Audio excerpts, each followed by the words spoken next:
मे महिन्यामध्ये पहिल्यांदाच नदीला पूर आलेला बघतो आपण. निसर्गाची एक वेगळीच किमया बघायला मिळते आणि माणसाने केलेला उपद्रव सुद्धा आपल्याला पाहायला मिळतोय. मे महिन्यामध्ये पहिल्यांदा नदीला पूर आलेला आहे. ही उल्हास नदी आमची.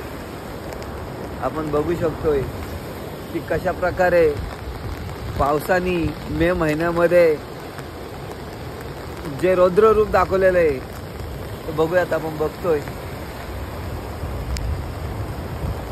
मे महिन्यामध्ये एवढा पाऊस आम्ही कधी बघितला नाही बाचे भाई. मे महिन्यामध्ये एवढा पाऊस बघितला का कधी? उल्हास नदीला खूप मोठ्या प्रमाणामध्ये पूर आलेला आपण बघतोय.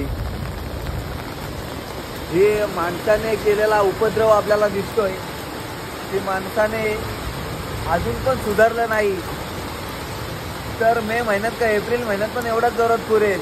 आणि मी लहानाचा मोठा झालो एवढ्या वर्षाच्या अनुभवामध्ये मी तरी कधी मे महिन्यामध्ये पूर आलेला बघितलेला नाहीये.